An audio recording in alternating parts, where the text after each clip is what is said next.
Squaw Valley, California, the starting point for Western States 100 Endurance Run, the premier showdown for ultra running in the United States. Athletes flock from across the country and around the world for the chance to start in this legendary race.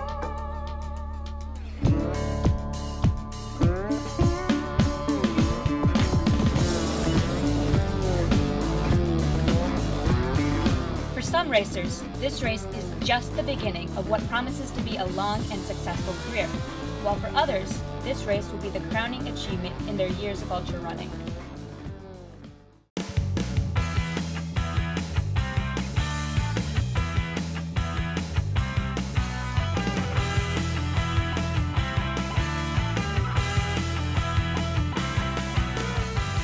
The thing about running 100 miles, any ultra distance really, is you can think all you want about what's going to happen, but when that gun goes off, everything changes. There's no give-in. And so that gives that kind of like nervous anticipation because you don't know what's going to happen. For me, it's a hopeful thing. It's like if my competition's in their mid-40s, it means I'm coming into it now, so I can be successful now, but I also have room to grow in the sport. Like I have 20 years ahead of me, and I also can give myself credit for I do have inexperience. I haven't run 100 milers. Like I don't have those years of knowledge. It's a really stacked race. It's anybody's game. Definitely going to run for the win, but we'll see how the day unfolds.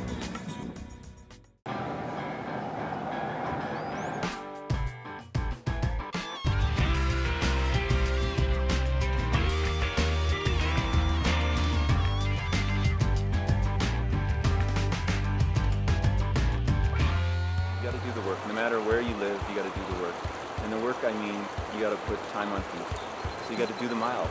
And I have pretty much a 10 to 6 job, and at 6 o'clock I'm out the door and I'm running. But on the weekends, I get out of the city. So back-to-back 5-hour runs, 6-hour runs. And I think that's my true strength. My coworkers think I'm a bit nuts. I've done the work. I'm a lot more confident. And my real goal is just to shoot for top 10. Shoot for top 10. If I can win my age category, that'd be great. This is a tough field this year. I mean, it's probably tougher than it was last year, and last year was supposed to be the toughest ever. So.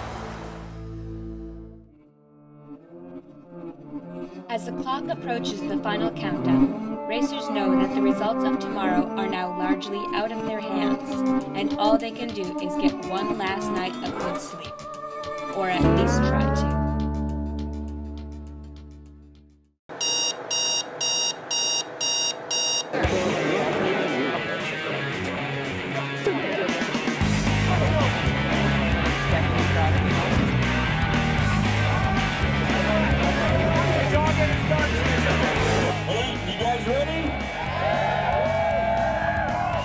You are about to enter the holy grail of trail ultra running. 10, 9, 8, 7, 6, 5, 4, 3, 2, 1.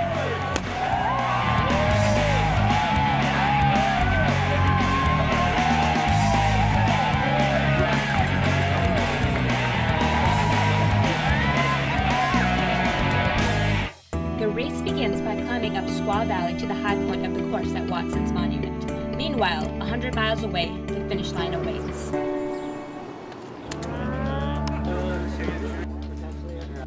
This is Mama's Hula Hut. 4 hours and 11 minutes after the start, and well ahead of record pace, Solemn athletes Kilian Jornet and Tony Kupichka are the first to arrive at the 30-mile mark of Robinson Flat. Both breezed through the aid station, along with third place Jeff Rhodes, and the game is back on. They are followed 3 minutes back by last year's champion, Cal Corner.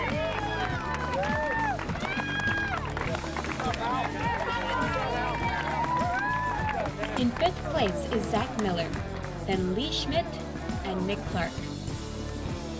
In 10th and 11th are Glenn Redpath and Gary Robbins running stride for stride. I got it. Awesome day. Beautiful. Awesome. You guys do it. Look at him, man. feel great. Good. A smiling Tracy Garneau is the first female to reach the checkpoint, also ahead of record pace. You got enough stuff? Yeah. All right, I'll tell them you're gone. Way to go, girl.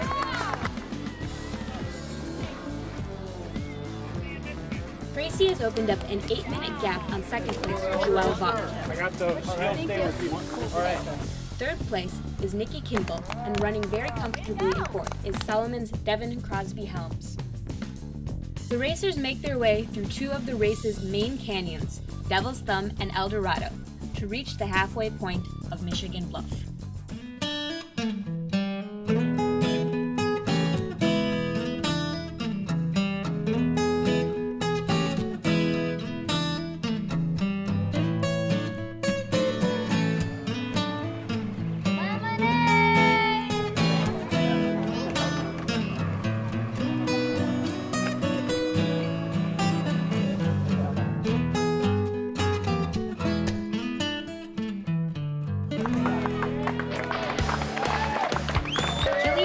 Arrive at Michigan Bluff in 8 hours and 13 minutes. They are now on pace to finish 1 hour ahead of record time.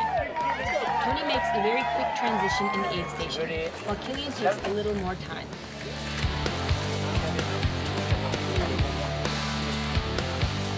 The question now stands, will they be able to hold this unrelenting pace, or have they taken things out too hard and pay for it in the last 45 miles of the race? Now 8 minutes back from the lead is Jeff Rose, followed by Hal Corner, still in fourth place. A 20-minute gap separates the next runner, Zach Miller, followed by Lee Schmidt and then Nick Clark. Gary Robbins is now running in 10th place, followed by Andy Jones-Wilkins. Glenn Redpath has slipped back to 14th place and is in second in the Masters category to Andy.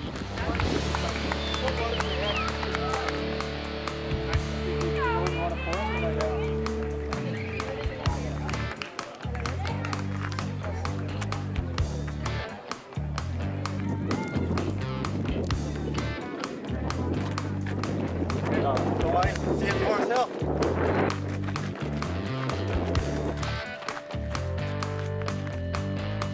Tracy Garneau, still smiling, leads the women coming into Michigan Bluff and has extended her lead to 14 minutes. Joelle Vaught holds on to second, followed by Megan Arbogast, Nikki Kimball, and Rory Bozier. Solomon's Devin Crosby Helms limps into the Michigan Bluff aid station after falling suddenly ill 10 miles earlier. She is forced to drop out of the race for medical concerns. From Michigan Bluff, racers forge ahead through the heat of the day to mile 62, where they are joined by their pacers. From there, it is 16 miles to the Rucky Chuck crossing of the American River.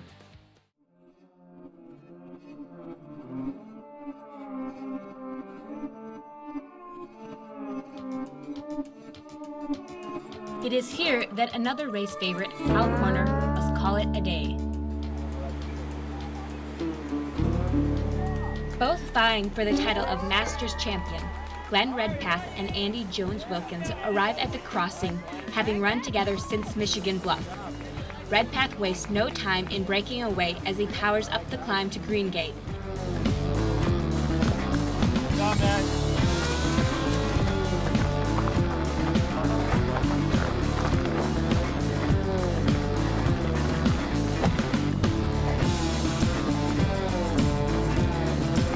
Redpath arrives at Green Gate in 6th place, having put 6 minutes between him and Jones-Wilkins.